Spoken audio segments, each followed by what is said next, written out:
Hi guys, welcome back to Wild Patch Homestead and to my kitchen. My name is Steph if you're new here. Thanks for joining me. I wanted to do a quick video on a new item I purchased. Well, it's new to me. It's secondhand, but it's new to me. So this is called the Dream Pot, but it's just a thermal cooker. So no electricity. It's so funny because my kids were like, well, how do I plug it in? And that's kind of the dreamy part of the dream pot. Okay, so with the dream pot, I made Greek yogurt. All I did was made yogurt like how you normally would. So I used 2 liters of milk, brought it up to 80 degrees, let it go back down to 40 degrees, like cool off on its own. Some people pop it in an ice bath. I didn't bother.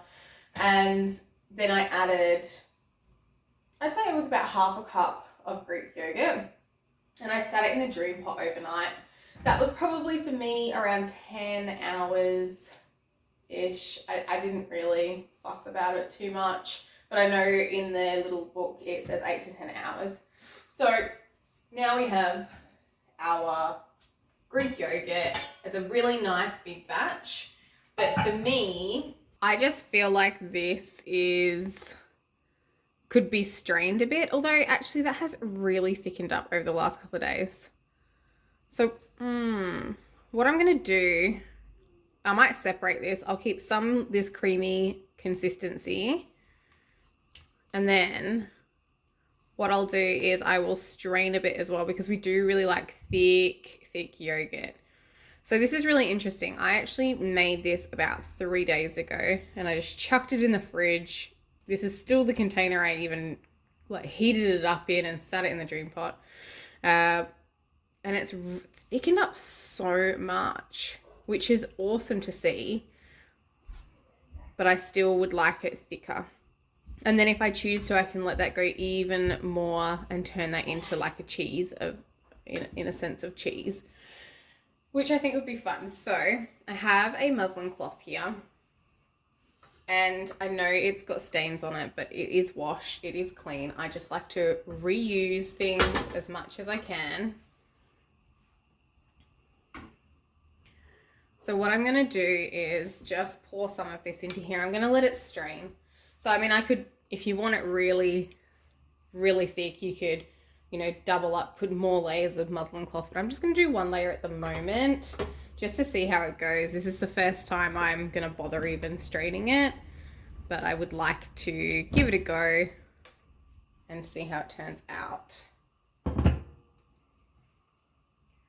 feel so awkward trying to, because it's quite heavy. I mean, I used 2 liters of milk, but look at that consistency. So this has really given me a bit of promise.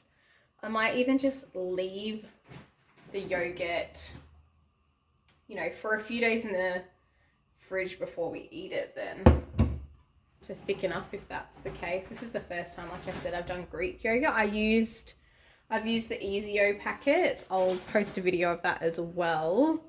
But they're expensive. It kind of seemed a bit pointless. I'm all about, this is the healthiest way. There's no added sugars. The Easios are like, I think it was $5.70 for a packet. I can't recall, but I did pop it on the video. And what I found was that, I can buy yogurt, pre-made yogurt, for that amount with sugar and everything in it. So for me, it didn't really seem worthwhile paying $5.70 odd a packet to make, I think it was a litre. Whereas this, I bought 2 litres of milk. How much is that at the moment? Say it was just like a Coles brand, like a generic shopping brand. I think it's about $3.50 for 2 litres at the moment. Now, I don't normally buy that kind of milk, so even for me, I was like, what? We drink a lot of long life soy milk, which is like $1.15 a litre. Anyway, I digress. So yeah, it was like, say, $3.50, and then we already had Greek yogurt in the fridge, so I literally just used a bit of that. And what you can do now is, for my next batch of yogurt, I'll be able to use a half a cup from this, whichever one, it doesn't matter, because it's got the cultures in it then, and then I can start another batch. So then all I'm paying for is the milk. So it's, for me, that's a more affordable method. It doesn't have any, I guess, extra stuff in it. No sugars. We add things like honey and maple syrup, fruit, things like that, muesli, to our yogurt. And I also use it in cooking as well. So like a pizza dough. If I'm doing a quick pizza dough, I'll just do like half yogurt, half flour, and chuck something together. So I don't need all the sugars and things in my yogurt. And our family, we actually enjoy Greek yogurt. We didn't at first. It's a process to get used to it, but we do enjoy it now. And so I'm grateful, because this to me appears to be a much more affordable and even sustainable method, really. So I'm going to pop this in the fridge and let that just drain through. I'm going to probably just pop a plate on this just so that like we've got dogs and I don't know how their hair gets everywhere, it just does. So I just don't want anything getting in here at all. So I'll pop a plate on it and put it in the fridge. This one I'm going to transfer to another container. I'm really happy with that, but then I've got my pot back for if I want to make anything else in my thermal cooker, because I feel like what's happened is, because I've been lazy and just left that in there, I haven't been able to use my thermal cooker at all. So yeah, I'd like to make a risotto or something this weekend. I've heard it comes out really nice, and I love risotto, but I do not love standing over the stove, constantly stirring it. I just find that really boring, I guess. And then something always comes up. You know, something will always come up where it's like, oh, I'm like midway, I can't leave it, but I've got to go run off and do something else. So I'm excited to give this a go.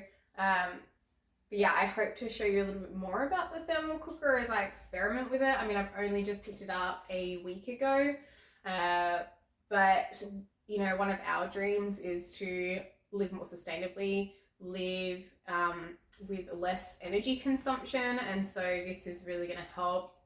Generally what happens is you heat things up for like 10 minutes or something, and then you pop them in there for like hours, and it finishes that cooking time rather than it sitting, you know, using your electricity or gas consumption. What's another thing we did? Oh, we did do boiled eggs, which is, okay. Now, if you have your own chickens, you'll understand, because they just peel terribly. Fresh eggs do not peel great, and it is so frustrating. I know all the tricks with like bicarb and different things, like I've tried. Oh, and the vinegar, they do not peel well for me. I find it so frustrating, because I also find it really wasteful. There's so much egg just left on the shell, and after all the effort, you end up like with this terrible looking egg. So what we did was, well, I boiled the kettle anyway for my coffee, and so I just added a bit extra water, and we filled this big one up with, I think it was like I'm not very good with my measurements, I think it was about 2.5 centimeters or something of hot water. And then my son actually did it, and there's another part here.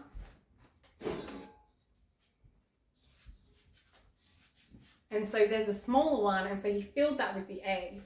And you just pop that on top, sit it in here with the lid on it, because there's the lid, and left it for, it was meant to be 20 minutes, but I was at work that day, and I think they were in there for like, between my break times is usually about an hour and a half to 2 hours, and I came in and they were still in there, so I pulled them out, and they're amazing. They peel beautifully.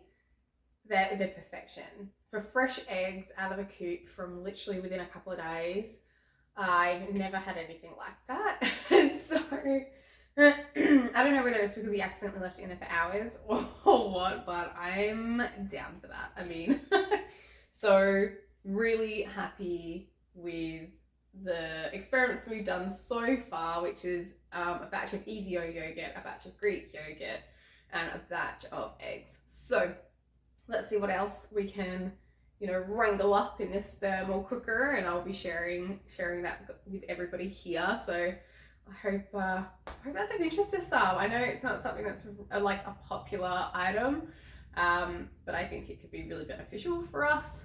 And I've heard the stews are really, really nice, so I'm keen to try some of those as well. Okay, so let's just get back to this yogurt. I'll bring you guys back once this has kind of drained a lot of the whey off. And then I'm going to have a look and see what I can use the whey for. Oh wow, there's heaps in there already. How interesting. Okay, that's great. So I'll bring you guys back and we will see how this Greek yogurt turns out. Alright, so I've been out shopping today, so I've just gotten back and I'm going to check this Greek yogurt to see whether it actually really did go nice and thick and creamy. Ooh, that looks so good. There's lots of whey collected under there as well, which we can use. And that's beautiful. So this is the consistency we usually have our Greek yogurt. Really happy with that one for sure.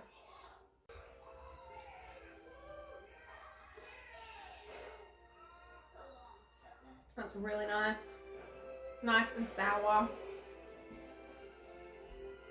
The flavour is slightly different to store-bought, but I'd say it's based off of the milk that I've used. So that to me is success. Now I could let this go longer and I could turn this into a cheese.